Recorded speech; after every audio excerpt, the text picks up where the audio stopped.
Hi, it's Mrs. Perot, and in this video, I'm going to discuss how snow is formed.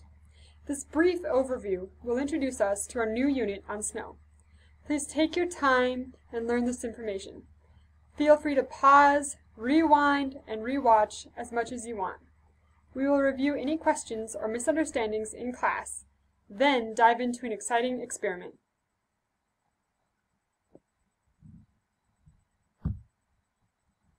This time of year, we usually have snow all around us.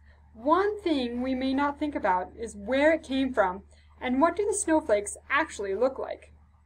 Snowflakes are formed high up in the atmosphere above our heads when the temperatures are at or below freezing. Freezing occurs when the temperature is at 32 degrees Fahrenheit. There also has to be at least a little amount of moisture or water in the air. When these conditions occur, snow crystals are formed in the atmosphere. Next, they grow by soaking up water droplets. The snow reaches the ground when its temperature is at or below freezing. The snow we see once it hits the ground is a collection of the ice crystals. How the snow appears once it hits the ground depends on the environment in which it was formed. Each crystal that forms a snowflake starts out looking almost exactly the same. This is because snowflakes are made out of hydrogen and oxygen, two elements that make up water. When they combine, they usually take a hexagonal or six-sided shape. The lower left snowflake is called a dendrite, meaning tree-like. They are formed in very low temperatures of -13 to about -4 degrees Fahrenheit. The middle snowflake is called a thin plate. They are formed in warmer temperatures when there is less water available for them to make the branches. The top right snowflake is a sector plate. It also has less water when forming, but still tries to create some of the branches. Here is a chart to show some more examples of what some of the snowflakes look like when they begin as ice crystals. We will be looking into this chart more in depth in class. As the snow falls to the ground, they meet dust, water, and air with different temperatures. This makes the snow look different than when it began.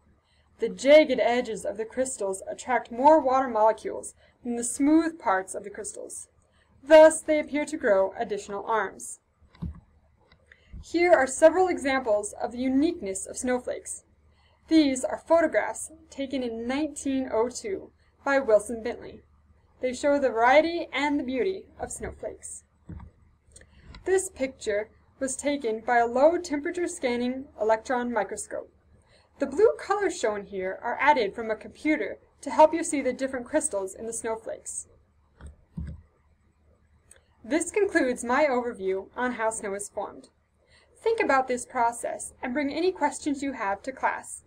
If you have a comment or question you would like to ask immediately, post it to our class website. To learn more about snowflakes before coming to class, go to the presentation slides included with this presentation and watch how a snowflake is formed. If it does not work for you, ask your parents to visit the website shown below. You can also talk to your parents about the ability to create your own unique snowflake using paper. This example here is shown on the left. On the right is snow crystals that we'll be doing in class. I will see you then.